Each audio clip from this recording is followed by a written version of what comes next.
My friend Dr. Plotnikoff, if you would be so kind as to introduce our esteemed and distinguished colleague so that we can talk about comparing healthcare systems, if that's okay. Sounds good. I'm actually thrilled to be able to introduce you to American College of Physicians, global physician scholar, Dr. Tetsuhiro Yoshino, Hiro, Hi. who's, Yes. yes, who's an assistant professor of medicine at Keio University Medical School in Tokyo, Japan, and head of the Kampo research program. Now, this is what's really interesting. Keio is like Yale in the United States. It's the most prestigious private medical university hospital in the country, and it attracts people have to work very hard to be accepted Yes. into there. Well said. Yes, and but right there in the middle of the university hospital is the traditional Japanese herbal medicine clinic, Kampo. Yes, And we have to stop there because many of our audience may not understand what Kampo medicine is because it's a distinct healing art system that I would like to unpack a little if you'd be so kind. yeah, so maybe that's a good place to start. How would you describe Kampo for the audience here? Yes. Very simple word in a nutshell would be a Japanese version of TCM. So it contains herbal medicines with using herbs from China, or of course we are also growing up some medicinal plants in Japan, but mainly from China. But still we are using lower dosage of herbs. And we are also have acupuncture and possibly Japanese specific, but moxibustion or shiatsu is another treatment modalities, possibly included in Japanese Kampo medicine. One of the things that shocked me, though, and may shock the audience here, is that back in the day when I was teaching pharmacology, teaching herbal medicine in the pharmacology classes at the University of Minnesota Medical School, I was teaching medical students that your patients might be using herbal medicines, and here's what you need to know. Shockingly, Japanese medical students are taught to prescribe these ancient multi-herb formulas that are approved by the Japanese FDA and covered by the National Health Plan and widely prescribed by physicians, including those at the leading university hospitals. So how come we don't know more about this? Yeah, so in Japanese medical education, Kampo medicine is included, actually have to be included in our education. And yeah, as he said, the 147 taking intake medicines and one ointment is included in the health insurance system. And yeah, so according to our research, more than 80 or sometimes 90% of physicians are prescribing at least some of our prescriptions in their daily practice. So it's kind of surprising. Kind of surprising. It's neurosurgeons, it's orthopedic surgeons, it's gynecologists, it's psychiatrists, it's Well, what you're educated about, you might be able to use in practice. What you're not educated about, you'll probably be unaware of in practice. If I could be provocative for a moment, I studied with Queen Nguyen Wu TCM in the 70s. When you take pulses in Kampo medicine or in traditional Chinese Oriental medicine, all the pulses are not the same, right? Right, right. Please explain that to us. Oh, yes. Right, very interesting point. And so when we take pulse, of course, we are taking kind of a radial pulse. Yes, radio. Pulse. Radio pulse, right, Yeah. at the wrist. Right. Yes, but of course we are like counting how how many times it is beating in 1 minute or something like that. But still, we are also feeling the strength of the pulse, or from how deep we can feel the pulse in their most strength power, or how the quality of the pulse, like it is felt like strings of the violin, or more like like onion. Vibrating strings. I believe those vibrating strings are collagen. Mhm. In fact, some years ago, I published several articles suggesting that acupuncture information is carried through collagen fibers uniquely because they are piezoelectric. And Bruce Pomerantz, I don't know if you know his name, but Bruce Pomerantz at University of Toronto studied rabbits, animals, and showed that correct acupuncture stimulated endorphin responses in the brain within seconds. But sham acupuncture did not elicit any response. So I think there's a coming together of connective tissue and collagen with fibers and fibrils. Collagen fibers, as you know, are unique. And this may help us bridge an understanding, a deeper understanding of how information is transferred in the body. This is so interesting. Thank you for raising this important point, because in this clinic, we see a lot of people with connective tissue disorders of very varying types. So now I'm going to be looking through new eyes for that. But also related to this is a key part about the Kampo physical exam is unique to Japan. And that is the use of abdominal diagnoses. And so could you actually, probably a good idea to walk people through what are some of the elements of the abdominal exam? Because that's truly unique. And that's another way of assessing connective tissue, perhaps. Right. So in Kampo medicine, Japanese style medicines, we are focusing on abdominal wall, actually. It's not organ oriented. So we do not go deeper, but rather more superficial, light, gentle touch of the abdominal wall. And sometimes it could be kind of treatment part of our examination. I mean, we are doing examination, but still patient can be treated by our light touch. And anyway, so we are focusing on the abdominal wall, and which part of abdominal wall, like epigastric area or lower abdominal area, then we might have some tenderness or stiffness, or sometimes patient may say some, like this disgusting feeling or pain with our examination. And then it will. Excuse me, you may be too young, but do you remember Oliver Cope's Physical Diagnosis? This was a classic book of the 1960s in which he has an entire chapter on just what you're discussing. Light touch over the 4 quadrants of the abdomen to learn more about the physical being in front of you. So I was. That's so cool. I got that book in the other room. Oh, you do? Diagnosis of the abdomen. Yes. Never opened it. Okay. Well, now's the time to open it. No, I will. So I think there are many opportunities today for us to have a conversation across philosophical and medical boundaries,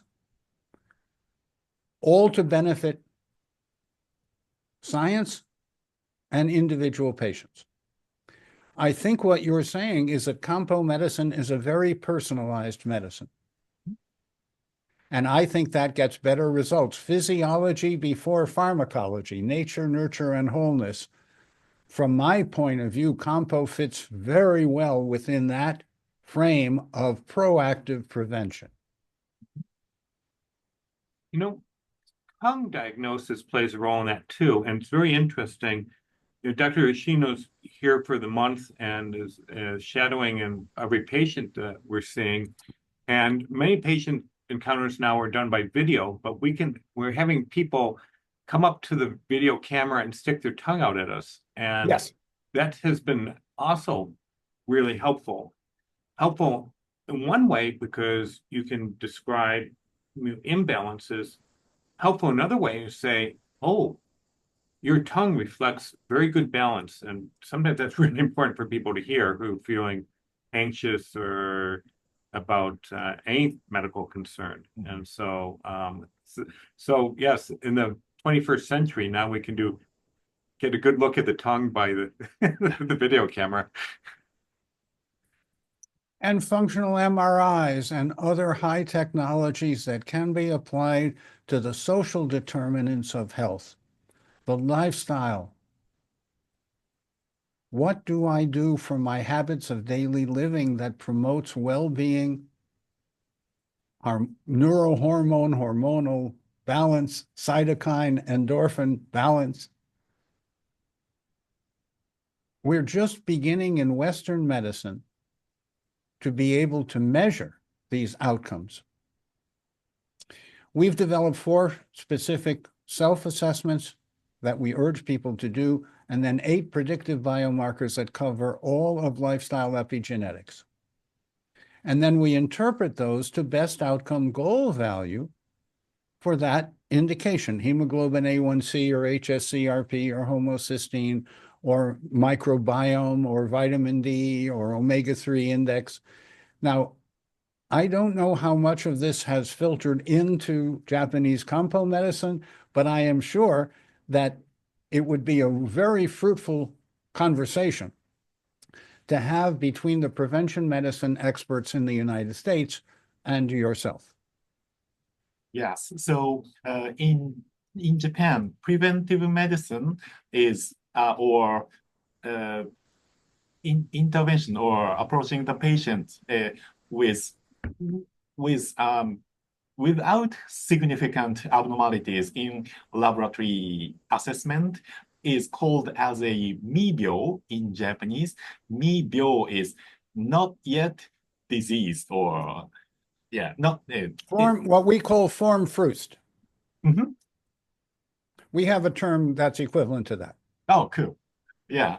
And we can, I believe we are treating that situation. And actually, I'm not so much convinced that Kampo medicine can treat like myocardial infarction or bacterial infection or something like that. But we are good at treating such situations. I mean, the mibyo mibyo situations. And in research point of view, we are also applying many serum tests or brain imaging or things like that. And it is a great way to understanding what we are doing and what the medicines or any other interventions are doing. But still, they are still kind of understanding what we are doing. And it will not change our practice itself, but it's great to understand what we are doing. So it's always a great discussion in our society. When I was at NIH, one of the projects that I was involved with was animal models of cardiovascular disease. We used Yucatan pigs and foxhound dogs, and we proved that the diet heart hypothesis was wrong. It was not about the fat you ate.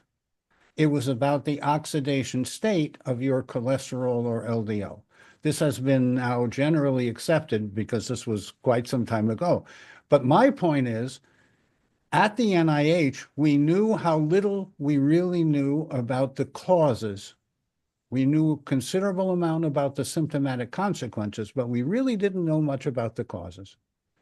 And I think what's exciting about Kampo medicine is that you're interested in these underlying dispositions, causes, lifestyle effects, that when you improve the lifestyle, cardiovascular risks go down. The vulnerable plaque can be reabsorbed. Stroke does not require,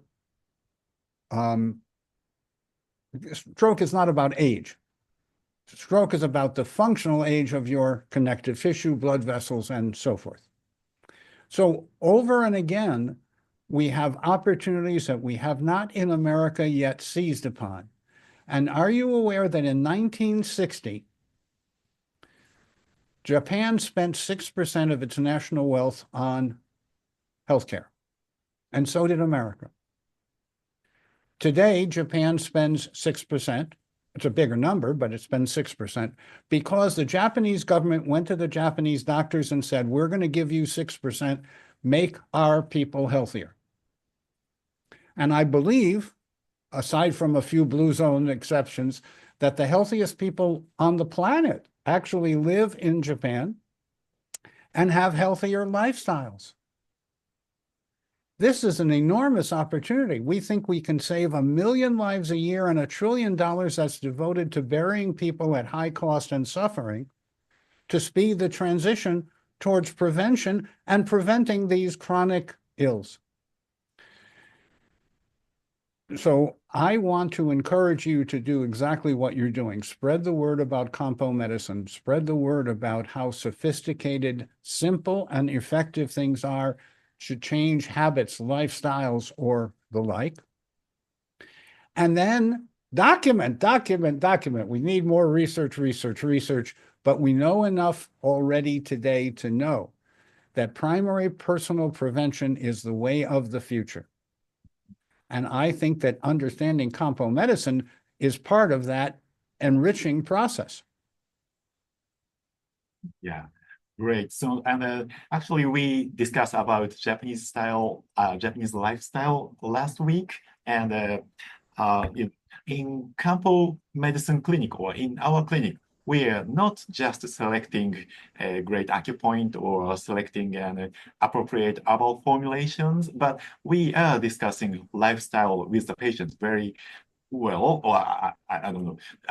I mean, it was using a longer time in our consultation. So like eat healthy or move healthy or things like that. It is very huge part of our daily clinical consultations. And in Japan, we are very much aware to eat variety of ingredients, like 30 ingredients in one day, and chew 30 times in one bite or things like that. So yeah, it is a very important portion. I'd like to check with you. I have heard that when Japanese citizens travel, they receive a little brochure that says eat a lot of different foods. Mm-hmm. Well, isn't it taught in school? Yes, right. So what yeah. grades in school are kids taught about nutrition? Right. In elementary school, we have kind of such nutritional learning opportunities, and we prepare the lunch, and I mean, in daily school life, we are preparing our daily, or actually not prepare, but serving our daily lunch for our friends, and we have a specific class to learn. Okay, guys, eat 30 or more ingredients in one day, and yeah, we have formal class, and we are kind of informal learning opportunities to the healthy eating. You've got role modeling in the schools. Actually, you wouldn't believe this, but they actually serve healthy food in the Japanese schools. And they prepare that food fresh. Beatrice Trumhunter and I did a project trying to get Whole Foods back into American schools, and the major opposition was the kitchen only has microwaves. It can't actually prepare any whole foods. And then in Atlanta, Georgia, we showed that this could be done, and the scores of the students went up, the hyperactivity went down, and I think it's a good model for both our countries to understand that teaching young people habits of daily living that are health promoting. And you do that best by demonstrating, not just preaching. A doctor who's overweight and asks his patients to lose weight will probably not succeed. You seem to be at your lean weight, and you seem to be laughing. These are very important qualities to convey. Thank you. Yes. Well, all kinds of role modeling is done in the schools around nutrition. And I thought it's very interesting. Rather than plates or pyramids, aiming for 30 different ingredients per day. Mhm. Now, polysorbate 80 does not count as an ingredient. Right. Right. And but aiming for 30, once you start asking that, you realize, oh, breakfast, I had 3 ingredients today, and one of them was coffee. Maybe I could do better with that. Or dinner had 4 ingredients tonight. Oh, once you start aiming for 30, it completely changes your approach. So stews and salads become much more important. And hamburger, less so. And it's hard. I think I heard something about the average American buys the same 6 foods in the grocery store every week. And unfortunately, and the wrong form of those ingredients by packaged goods companies. They no longer consider themselves food companies, but they can extrude, crisp, and make appetizing, colorful, many harmful, unhealthy foods. We recommend you just say no to anything that's in plastic. In fact, most packages we tend to avoid. And I was taught to shop around the edge of the market. You might find whole food there. Be very careful about going up and down the aisles. yes, the organization of U.S. grocery stores are Right. aimed towards Twinkies and Ho-Hos and highly processed foods, sometimes portraying themselves as being healthy, but in fact they're highly processed. Words can be deceptive, but a few companies like SC Johnson and Safeway just made the following change. They put carrots and celery sticks at the checkout counter, and they still had candy bars away from the checkout counter, but the impulse purchase was towards healthier food. And their costs of healthcare for their employees went down just from that change, that improvement in seeing what you're eating. Unfortunately, in America, what you said is true. Half a dozen foods in a variety of ways are reprocessed and packaged, and I just say no to all of that.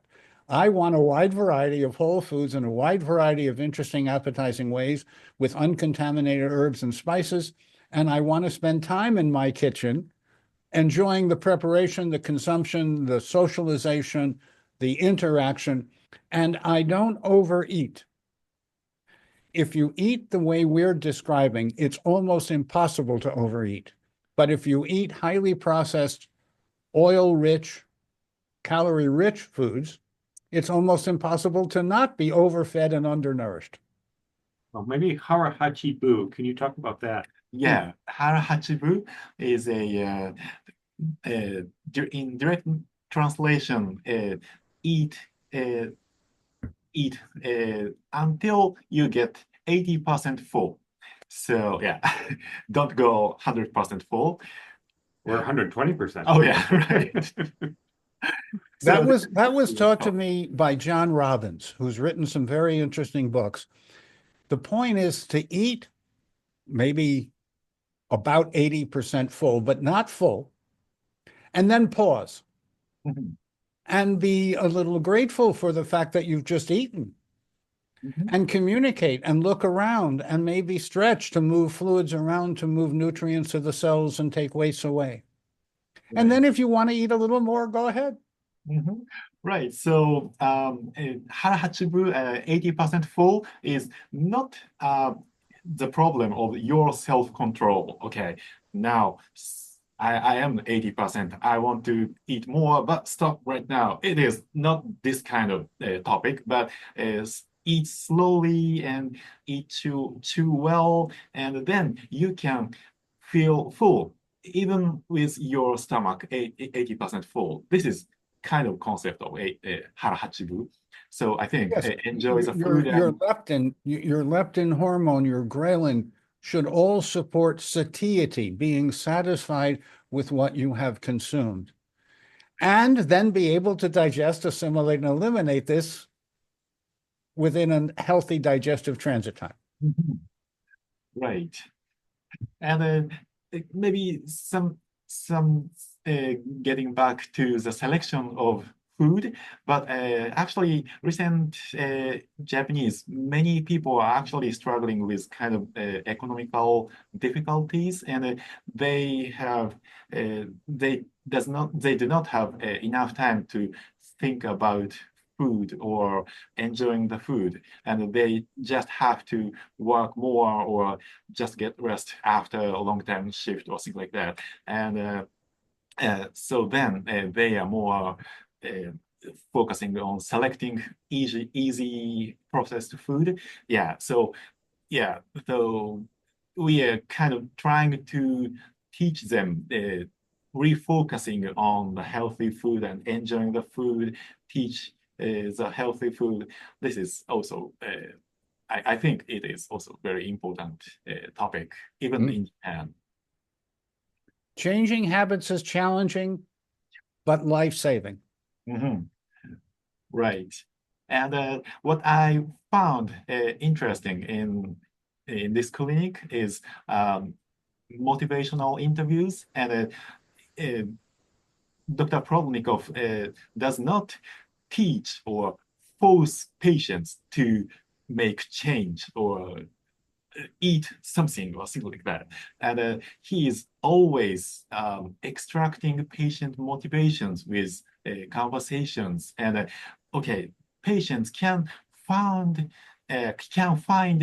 their needs to change their lifestyle. This is amazing, and I want to bring it back to Japan as a souvenir, big souvenir Excellent. of my clinic.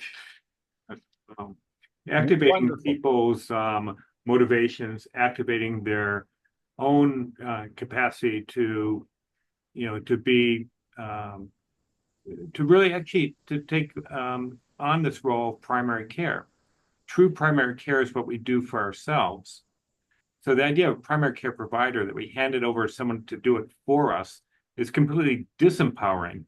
And so, yes, so this whole notion of how do we empower people to act on their own behalf? How do we empower people to discover their inner wisdom? Most people recognize Twinkies have no nutritional value.